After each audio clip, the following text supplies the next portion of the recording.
Crime alert, डरना नहीं, मिटाना है।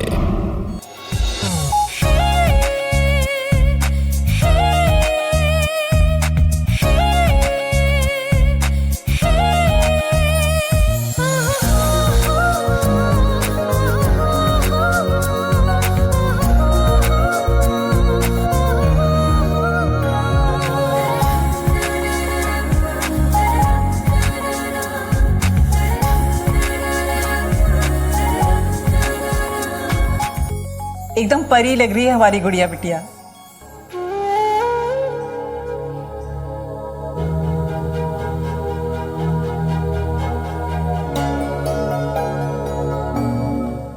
किसी की नजर ना लगे मेरी लाडू बिटिया को।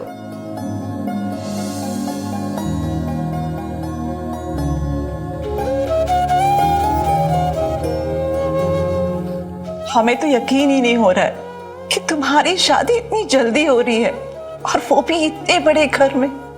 अम्मा, हम अभी भी कह रहे हैं कि हम तुम्हें छोड़ के नहीं जाएंगे, तुम भी हमारे साथ चलोगे। कैसी बातें कर रही है तू? हाँ, शादी के बाद एक माँ अपनी बेटी के साथ में उसके ससुराल कैसे रह सकती है, बता ना तू। वो सब हमें नहीं पता, लेकिन अगर तुम हमारे साथ नहीं आई तो हम अभी भी ये शादी के लिए मना कर देंगे। हम अभी रूबी दीदी को कह के पागलपन है ये ऋतु? इतनी समझदार हो, फिर ये क्या बच्चों जैसी बातें कर रही हो? पर दीदी, अपने को खुशकिस्मत समझो जो तुम्हारे जैसी गरीब और बिन बाप की लड़की को ठाकुर रविंद्र सिंह स्वीकार कर रहे हैं। इसलिए उनका एहसान मानो और ऐसा कुछ मत करो जिससे कि उनकी शान में कोई गुस्ताखी हो जाए। पर दीदी, हम अपनी अम्मा को ऐसे कैसे छोड़ के जा सकते हैं? अरे बेवकूफ हो क्या? तुम्हारे जैसे बहुत सारे लड़की वाले हैं जो ठाकुर रविंद्र सिंह को आज भी करोड़ों का दहेज देने को तैयार है, लेकिन फिर भी उन्होंने तुम्हें चुना। और अगर अब तुम ये शादी के बाद अपनी अम्मा को वहां लेकर जाओगी तो लोग हंसेंगे। कम से कम ठाकुर साहब की इज्जत का तो बंटाधार मत करो। चाची, आप ही इसे समझाएं। हाँ हाँ बिटिया, तुम्हें हमारी कसम है, तुम हमारी परवाह बिल्कुल मत करो। तुम चुपचाप से शादी के लिए हाँ कर दो। गजाननं भूतगणाधिसेवितं कपितजम्बो फलचारु भक्षणम्।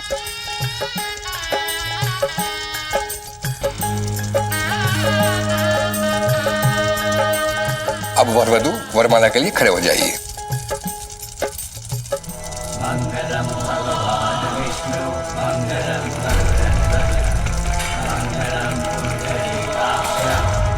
ये विवाह संपन्न हुआ, अब इससे आप दोनों पति पत्नी हैं।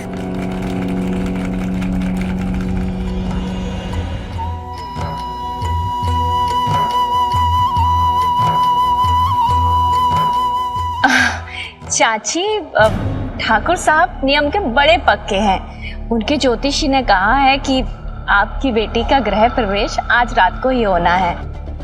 चलो क्या?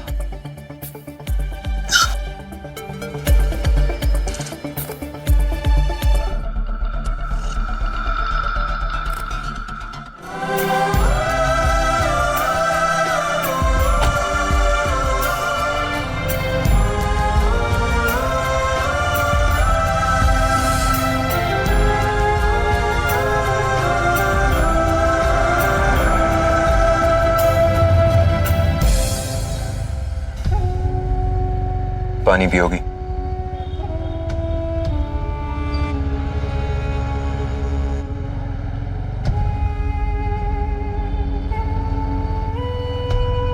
वैसे तुम्हें पता है ना कि ये मेरी दूसरी शादी है।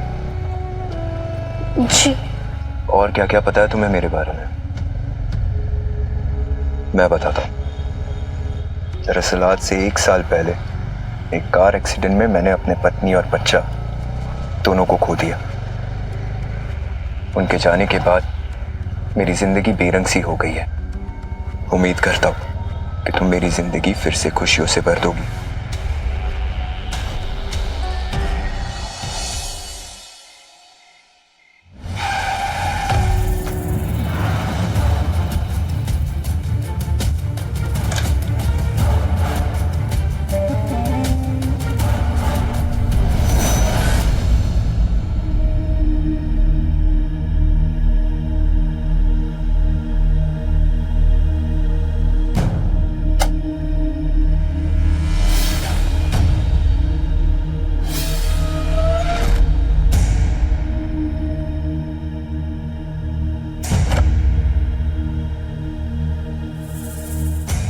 तुम सोच रही होगी कि ये खिड़की दरवाजे बंद क्यों है।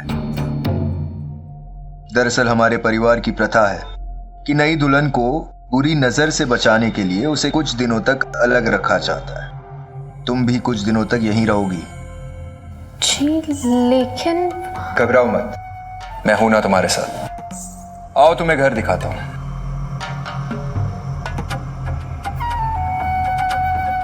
ये हमारा बेडरूम और किचन उस तरफ। आओ।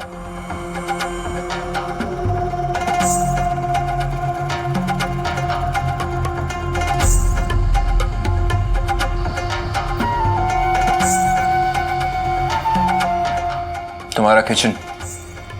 अगर तुम्हें किसी चीज की जरूरत हो तो बाबू को कह देना, वो ले आएगा। काफी लंबा सफर तय करके आई हो, थक गई होगी। चलो आराम कर लेते हैं।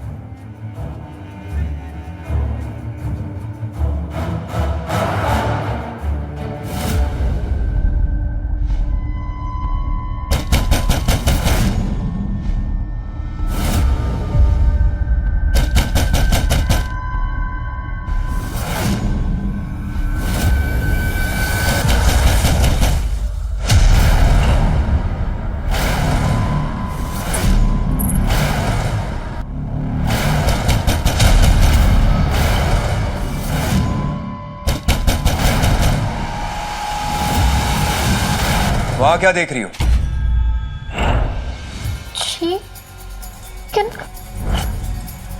उस दरवाजे के पीछे मेरा अतीत। अतीत के कुछ दरवाजे बंद ही रहे तो बेहतर है। चलो जाओ यहां से।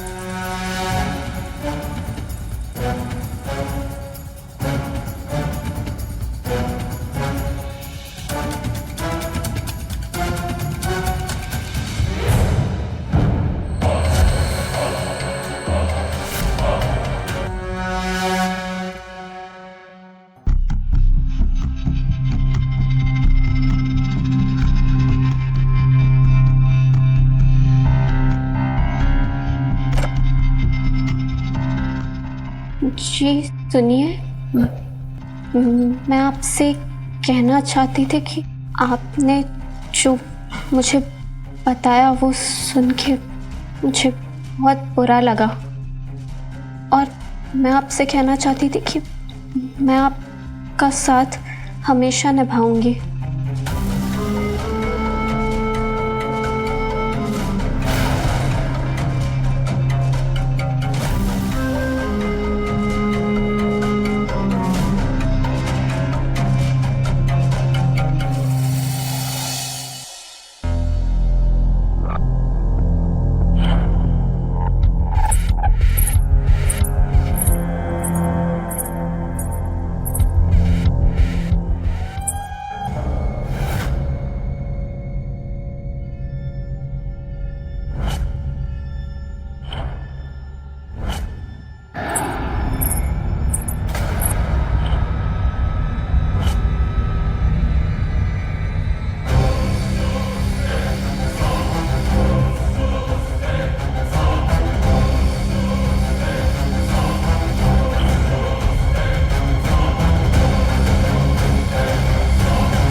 क्या हुआ?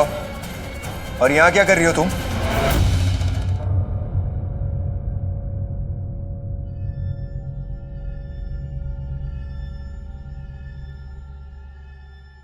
कुछ नहीं।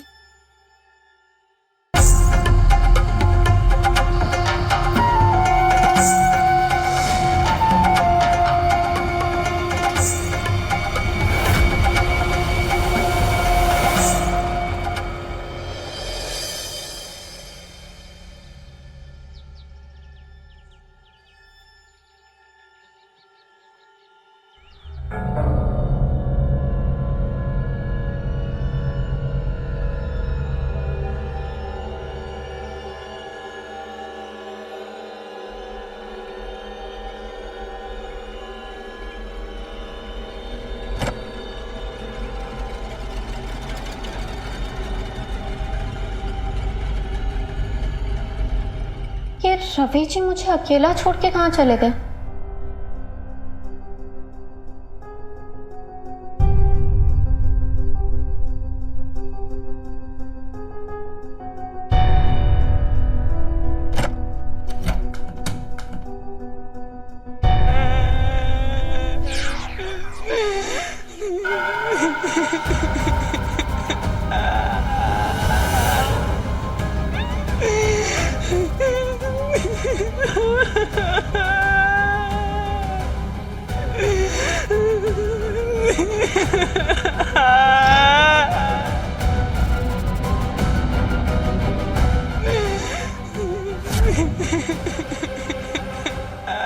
नहीं, ये सब सिर्फ मेरा वहम है। पुराने घरों में तो ऐसी आवाजें आती रहती हैं। मुझे सिर्फ अपनी शादीशुदा जिंदगी पे ध्यान देना है।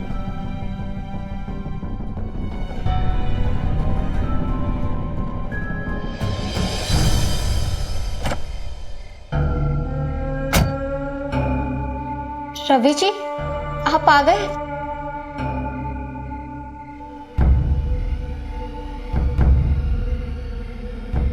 रवि जी, आप सुबह बिना बताए कहाँ चले गए थे?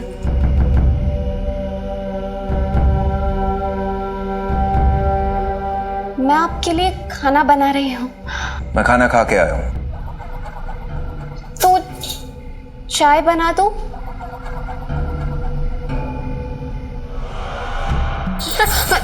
रवि जी, ये आप क्या?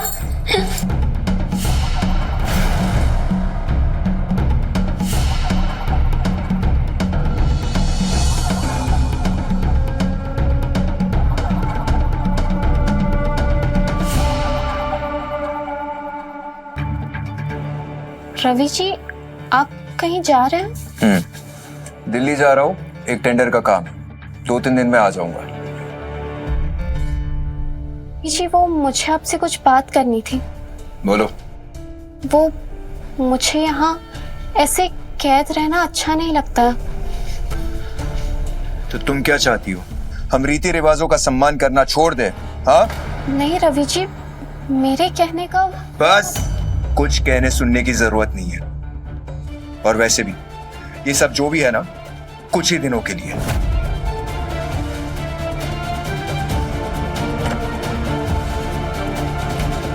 रवि जी मेरे साथ ऐसा बर्ताव क्यों कर रहे हैं?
क्या हुआ?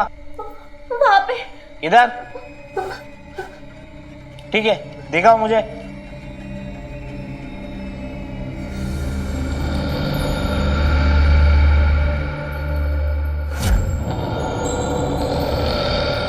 कोई तो नहीं है।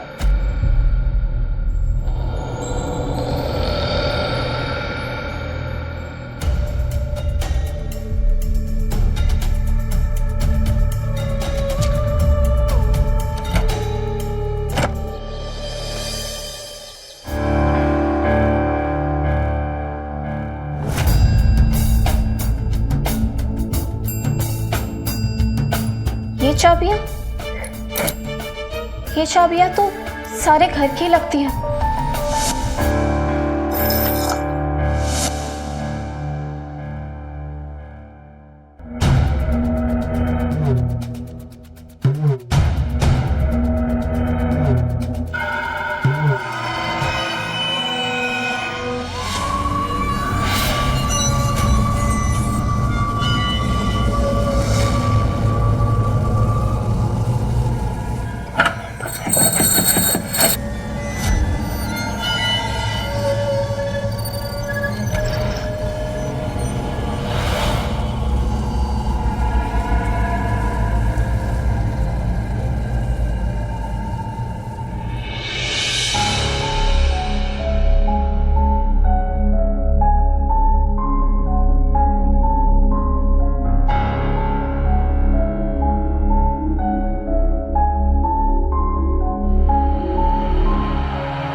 अरे भाई आज नाश्ता मिलेगा कि नहीं?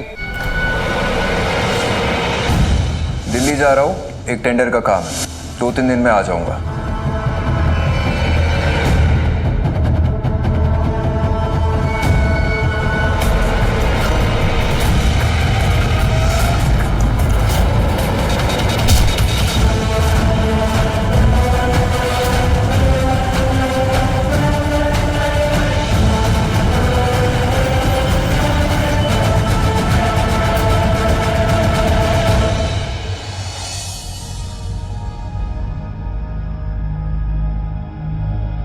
उस दिन मेरे किट्टू का 7वां जन्मदिन था।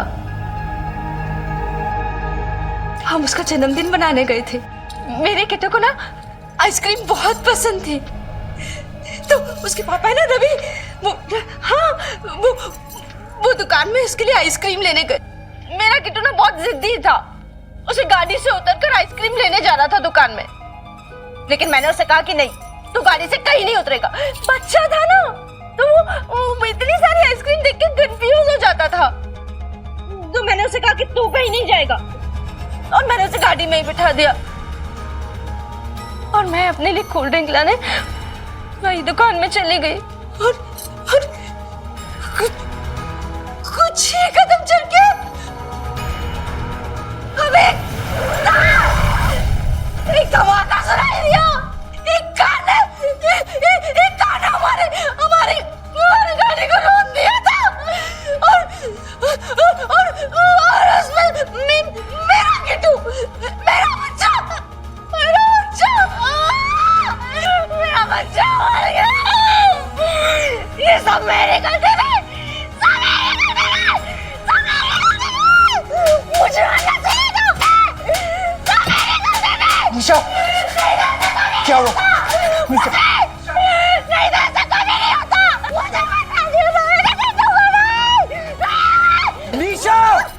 संभालो अपने आप को, कुछ नहीं हुआ है, सब ठीक है।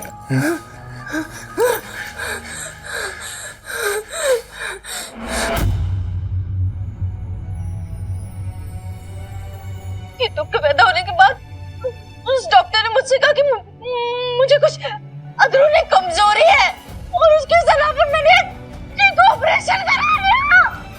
वो मेरी सबसे बड़ी गलती थी।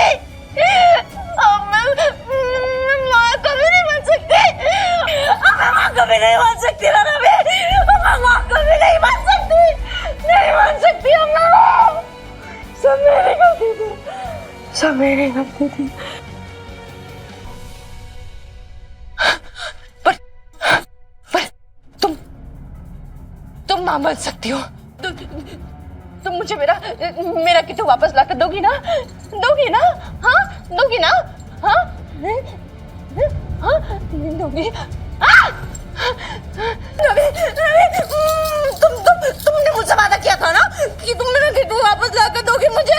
हाँ तुमने मुझसे वादा किया था ना? हाँ। मुझसे वादा किया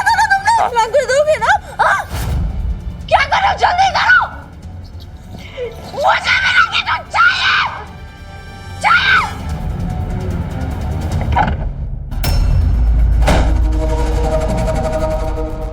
आप जो ये कर रहे हैं वो गलत कर रहे हैं।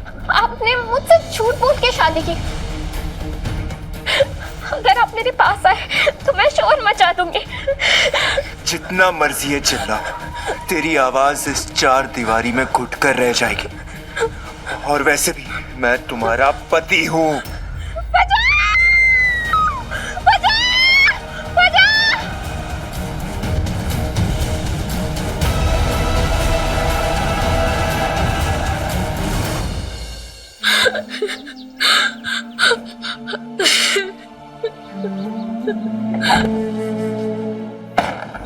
ए, खाना क्या नहीं खा रही है? मुझे कुछ अच्छा महसूस नहीं हो रहा। चुप, एक बात नहीं सुनने मुझे। अभी के अभी खाना खत्म कर ले।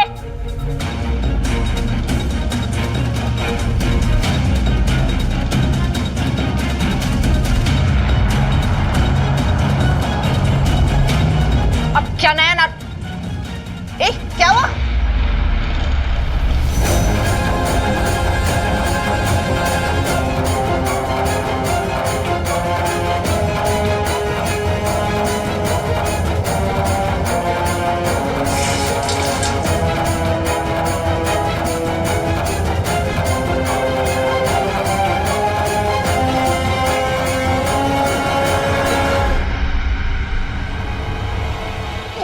मुझे लगता है मैं माँ बनने वाली हूँ। मुझे लगता है मैं माँ बनने वाली हूँ। मैं माँ बनने वाली हूँ।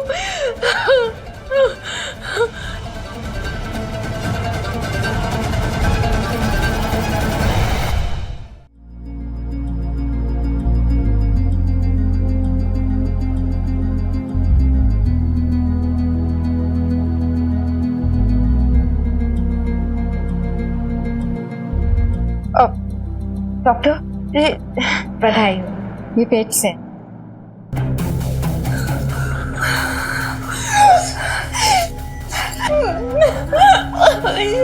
पर इन्हें बेहद कमजोरी है और इसी वजह से बार बार बुखार आ रहा है। कोई चिंता की बात तो नहीं है ना डॉक्टर? देखिए, मैंने बुखार के लिए तो इंजेक्शन दे दिया है, पर फिर भी आपको इनका खान पान का खास ख्याल रखना। आप बिल्कुल चिंता मत कीजिए डॉक्टर, मैं खुद इसका ख्याल रखूंगी। ये बात इस घर के बाहर नहीं जानी चाहिए। आप बिल्कुल चिंता मत कीजिए। शुक्रिया। बाबू जी।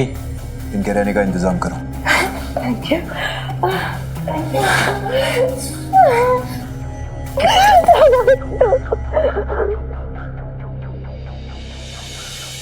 आप सबकी प्रार्थना और ऊपर वाले की कृपा से हम एक बार फिर पिता बनने वाले हैं। अरे वाह, मतलब छोटे ठाकुर जी आने वाले हैं। दर्शन तो करवाइए हमारे ठकुराइन की।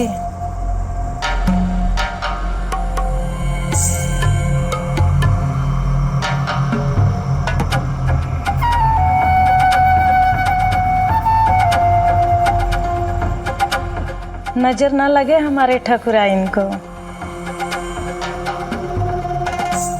आज से हर शुक्रवार इस घर में गांव वालों के लिए भोज रखा जाएगा।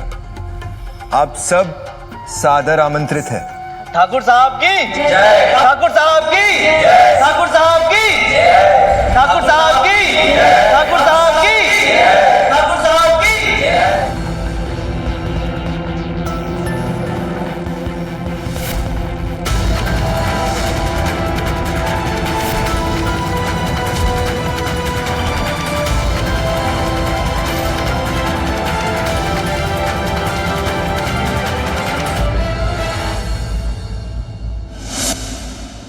किसी की नजर ना लगे मेरी लाडो बिटिया को।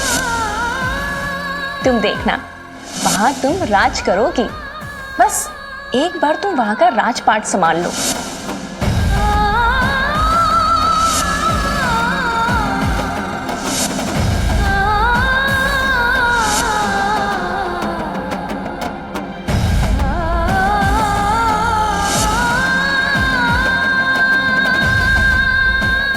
इस धरती पर जीवन का केंद्र होती है माँ की कोख। और जब एक माँ 9 महीने अपने बच्चे को कोख में रखकर उसे पालती है तो वो ना सिर्फ उसके शरीर के अंग से बल्कि प्यार और जज्बातों से अपने बच्चे का निर्माण करती है। तो क्या माँ की कोख जैसी पवित्र चीज किसी गुनाह को जन्म दे सकती है? नमस्कार, मैं हूं सुधा चंद्रन और आज एक ऐसी दिल दहला देने वाली कहानी लेकर आई हूं जहां संतान को पाने के लिए एक माता पिता इस कदर विचलित हो गए हैं कि उन्होंने नैतिकता की सारी सीमाएं पार कर दी और इसके लिए उन्होंने एक मासूम लड़की की जिंदगी बर्बाद करने से भी गुरेज नहीं किया उन्होंने। और अब ऋतु निशा की बिछड़ी ममता की कीमत चुका रही है। अपने बच्चे को खोने के बाद निशा की मानसिक स्थिति ठीक नहीं है। उसे सच्चाई बताने के बजाय रवि उसके हर फितूर में उसका साथ दे रहा है। निशा और रवि के इस षड्यंत्र में अब ऋतु बुरी तरह से फंस चुकी है। अब तो उसकी दुखों की शुरुआत हुई है। मुसीबतों का पहाड़ अब उस पर टूटना बाकी था।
ये लो एप्पल खाओ।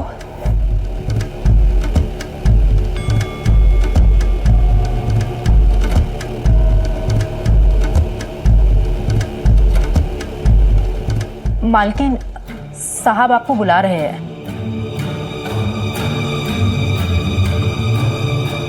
ठीक है,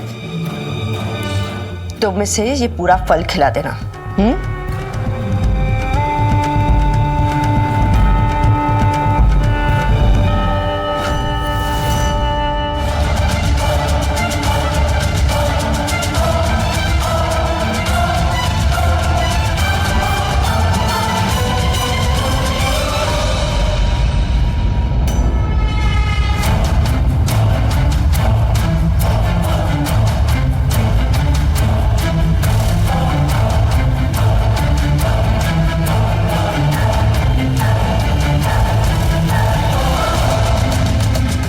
निशा, तुम्हारा पेट कहाँ है?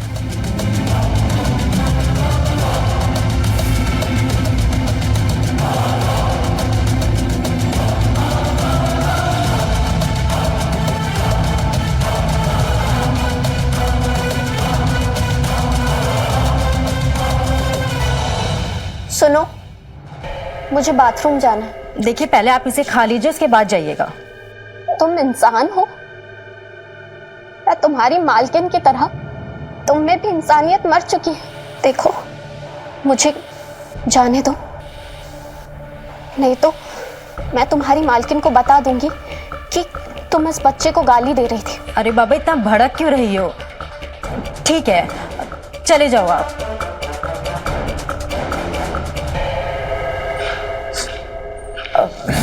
आपने मुझे बुलाया? आओ निशा, दरअसल मैं तुम्हें किसी से मिलवाना चाहता था। अच्छा। ये बिंदु जी है, बहुत बड़ी समाज सेविका है। नमस्कार। नमस्ते। लगता है आपके घर में बहुत ही जल्द किलकारियां गूंजने वाली हैं। सब ऊपर वाले की दया है। मेरी तरफ से आप दोनों को ढेर सारी शुभकामनाएं, वो भी एडवांस में। धन्यवाद। बिंदु जी, ये हमारी तरफ से आपके अनाथ आश्रम के लिए एक छोटी सी भेंट। बहुत बहुत धन्यवाद। आप लोग हमेशा खुले दिल से हमारे अनाथ आश्रम के लिए मदद करते हैं। मेरी ही नहीं बल्कि सैकड़ों बच्चों की दुआएं आप लोगों के साथ हैं। आप बस भगवान से ये प्रार्थना कीजिएगा कि हमारा ये बच्चा हमेशा हमारे साथ रहे। जी जरूर, मैं भगवान से प्रार्थना करूंगी कि आप और आपका बच्चा हमेशा स्वस्थ रहे। चलना चाहेंगे? नमस्ते।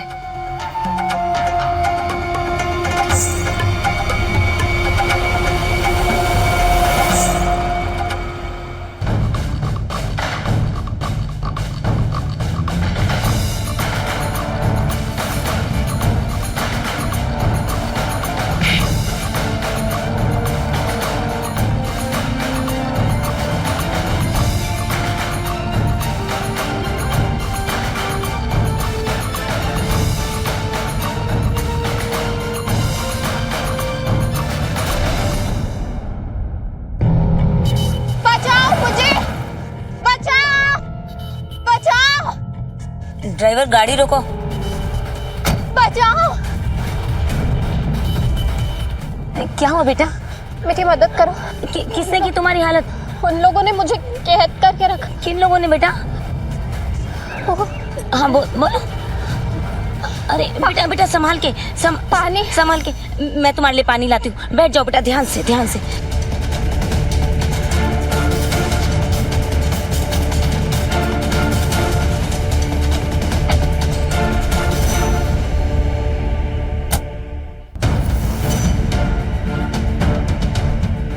कहाँ गई वो लड़की?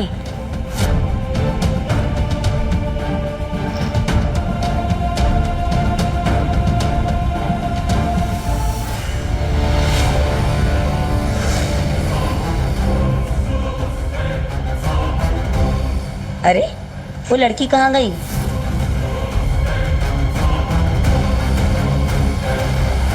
जब तक मेरा बच्चा इस दुनिया में नहीं आ जाता, मैं तुझे इस बिस्तर से उतरने तक नहीं दूंगी, समझी? ये तुम्हारा बच्चा है? ये तुम्हारा बच्चा नहीं है। क्या मतलब है तुम्हारा? ये तुम्हारा किट्टू नहीं है, ये मेरा बच्चा है। क्या बकवास कर रही हो तुम? हाँ? ये मेरा किट्टू है ये? तुम एक लापरवाह माँ हो, इसीलिए तुमने अपना बच्चा खो दिया। नहीं। हाँ, ये मेरा बच्चा है। इसका जन्म मेरे अस्तित्व से, इसकी ममता पर सिर्फ मेरा हक है। अब चाहे धरती और आसमान एक क्यों ना हो जाए, तुम्हारी ममता की कीमत मैं नहीं चुकाऊंगी।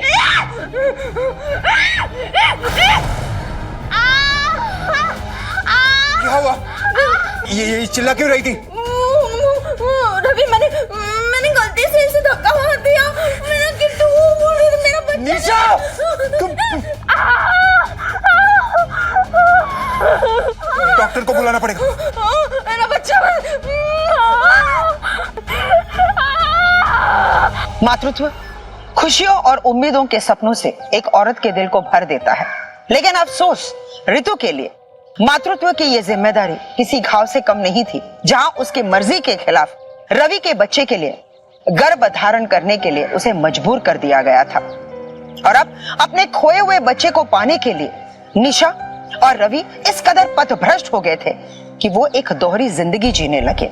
बहुत ही शातिर अंदाज में वो समाज के सामने ऐसा बर्ताव कर रहे थे जैसे कि सच में बच्चे के माँ बाप वही बनने वाले हो। उनका ये षड्यंत्र अब आखिरी मुकाम तक पहुंच गया है। अब देखना यह है कि क्या निशा और रवि अपने इन गलत मंसूबों में कामयाब हो पाएंगे या फिर अभी भी ऋतु के लिए उम्मीद की कोई किरण बाकी थी।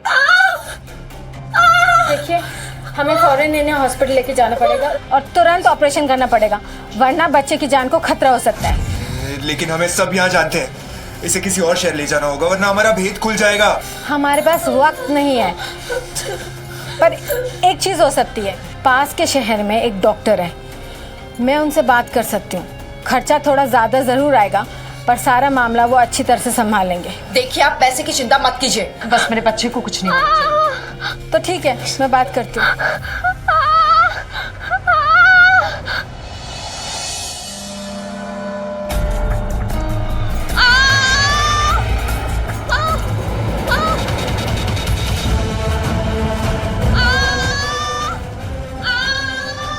प्लीज यहीं पर रुकिए।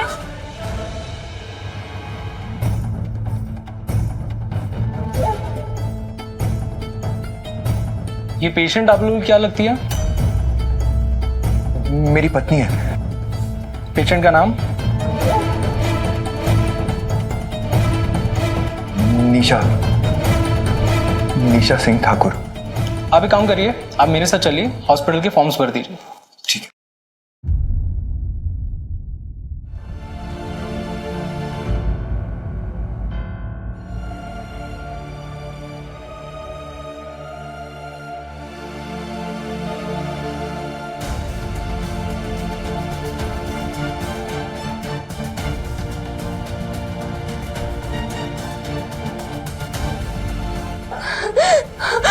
निशा, क्या हुआ?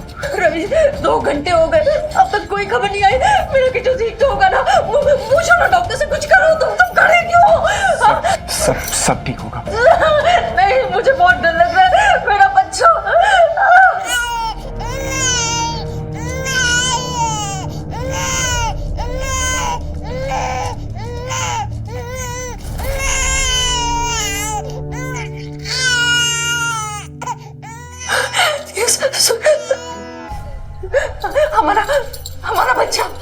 हमारा बच्चा रवि, हमारा किट्टू वापस आ गया। हमारा किट्टू वापस आ गया। बधाई हो, ये रहा आपका बेबी। ये बिल्कुल हमारे किट्टू जैसा दिखता है ना? है ना? किट्टू, तुम हमें छोड़ के कहाँ चले गए थे? कहाँ चले गए थे? हाँ, क्यों छोड़ के चले गए थे? क्यों चले गए थे?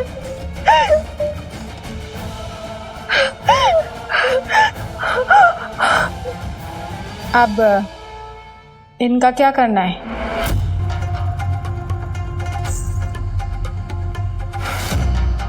इसे किसी ऐसे जगह ठिकाने लगा दो जहां से ये कभी वापस ना लौट सके।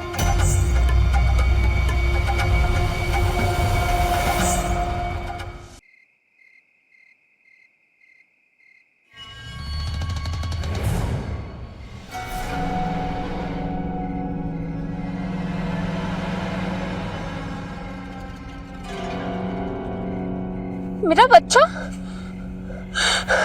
मेरा बच्चा, मेरा बच्चा। मुझे मेरा बच्चा चाहिए। मुझे मेरा बच्चा चाहिए।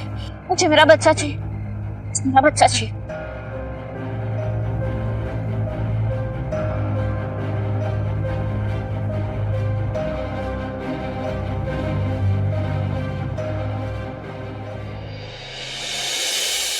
तुम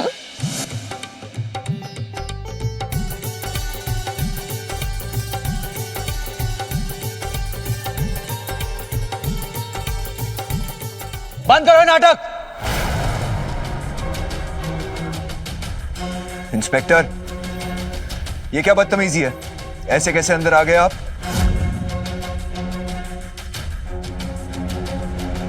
इन्हें मैंने बुलाया। इन्होंने आप दोनों के खिलाफ बेहद संगीन शिकायतें दर्ज करवाई हैं। इसने? कौन है ये? हम इसे नहीं जानते। किसी की साजिश है ये मेरे खिलाफ।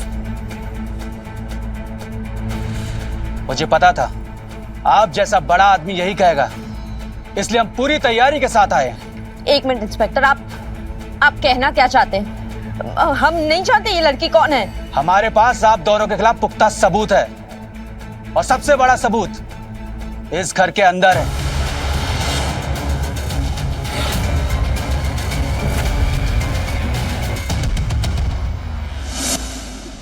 मुझे मेरा बच्चा चाहिए।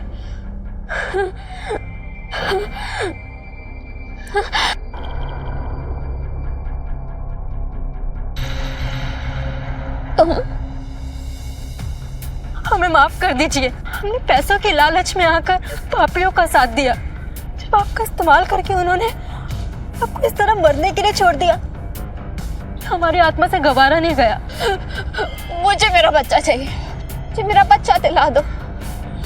मुझे मेरा बच्चा दिला दो। हम आपका बच्चा आपको नहीं दिला सकते, लेकिन मैं ऐसे इंसान को जानती हूँ जो आपकी मदद कर सकती है।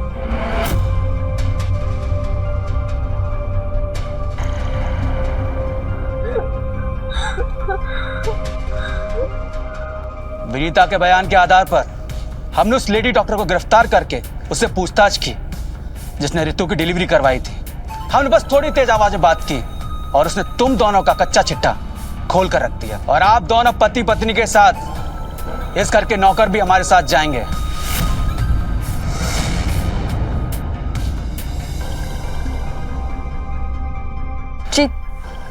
जी तुम्हारा बच्चा नहीं है, ये मेरा बच्चा है। ये मेरा किट्टू है।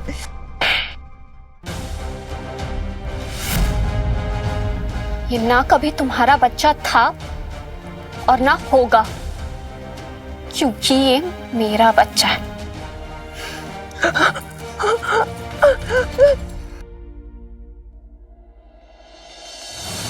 ले चलो सबको।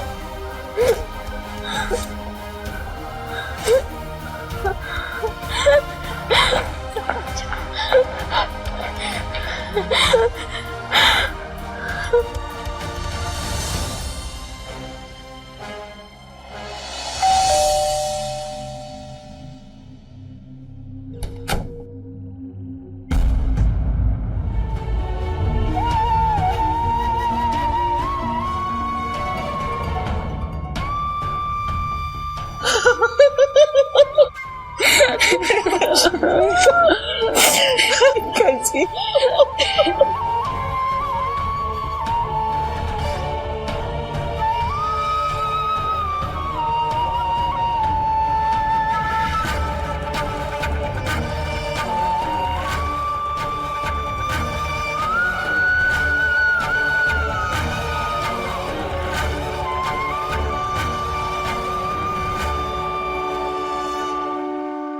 अपने इस निर्दय जुर्म के लिए निशा और रवि अब सलाखों के पीछे है और इस घृणित अपराध में जितने लोगों ने उनका साथ दिया वो अब पुलिस के गिरफ्त में है और कानून के तमाम धाराओं के तहत मुकदमे अदालत में विचाराधीन है। अपनी बच्ची को लेकर रितु अपनी मां के घर चली गई, लेकिन इस भयानक अनुभव ने उसके मासूम दिल को इस कदर तोड़ दिया कि काफी समय लग जाएगा उसे ठीक होते होते। कहते हैं पति पत्नी एक दूसरे के पुराक है। अगर पति पत्नी में से कोई भी गलत राह पर चले तो दूसरे का फर्ज बनता है उसे सही राह दिखाना। लेकिन अगर पति पत्नी दोनों ही गलत रास्ते पर चले और ये करने के लिए एक दूसरे को प्रेरित भी करे तो उस घर का सर्वनाश होना निश्चित होता है। इसी के साथ मैं सुधा चंदन आपसे विदा लेती हूँ। फिर मिलेंगे क्राइम अलर्ट के एक नए एपिसोड में एक नई कहानी के साथ। तब तक के लिए सुरक्षित रहे, सतर्क रहे और देखते रहिए क्राइम अलर्ट, जुर्म के खिलाफ आवाज।